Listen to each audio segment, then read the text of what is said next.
Hello students, इस video में हम सीखेंगे कि कैसे एंड और इफ़ का हम प्रयोग कर सकते हैं, कैसे इनको मिला जुला कर हम एक क्वेश्चन का सॉल्यूशन बना सकते हैं।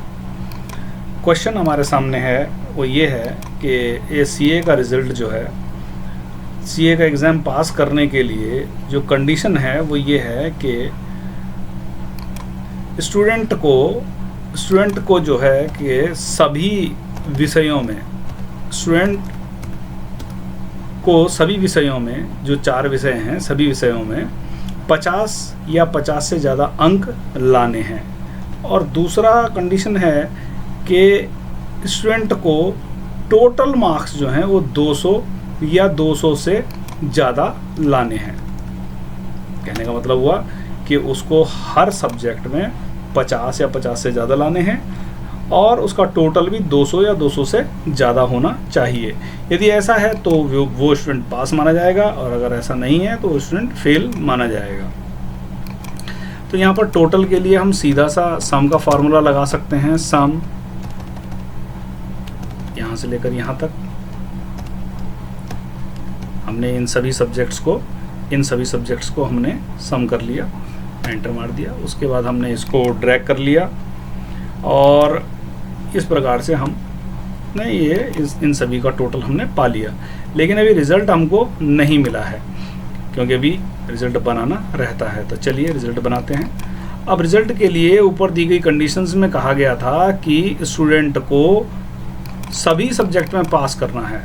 तो चलिए इक्वल टू, अगर सब में पास करना है माने ट्रू, सब में ट्रू होना चाहिए और उसका टोटल मार्क्स भी 200 से ज़्यादा होना चाहिए। तो यानी कि सब सब्जेक्ट्स में पास भी होना है और टोटल मार्क्स भी उसके 200 से ज़्यादा होने चाहिए। सब सब्जेक्टों में 50 से ज़्यादा और टोटल मार्क्स भी 200 से ज़्यादा। तो चलिए देखते हैं कैसे करते हैं इसको।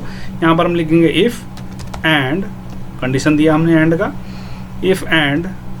अब हम यहाँ पर इसको बताएंगे कि अगर अकाउंटिंग में ज़्यादा है या बराबर है 50 के, कॉमा यदि टैक्सेशन में ज़्यादा है या बराबर है 50 के, कॉमा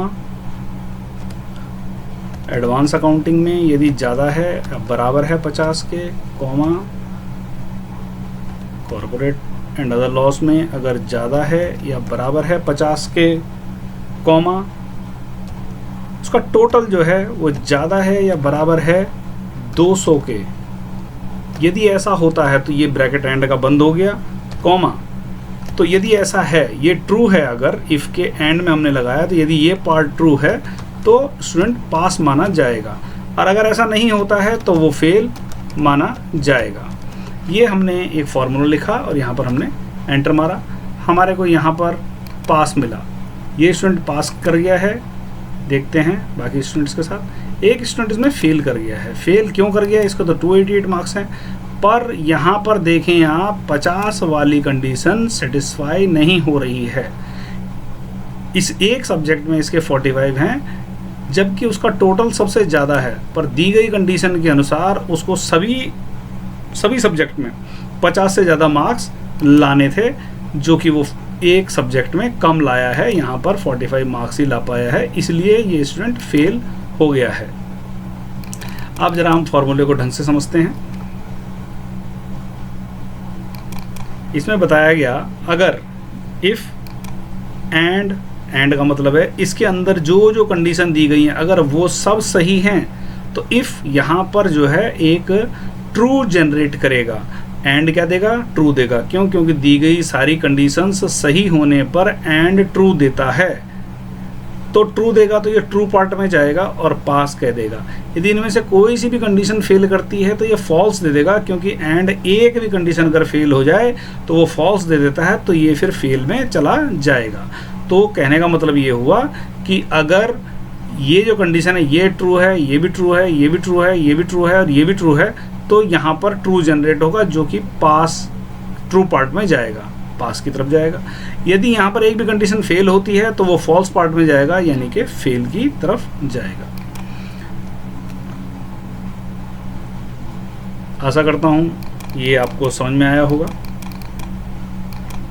इसी तरह के दूसरे वीडियोस पर हम आगे काम करेंगे।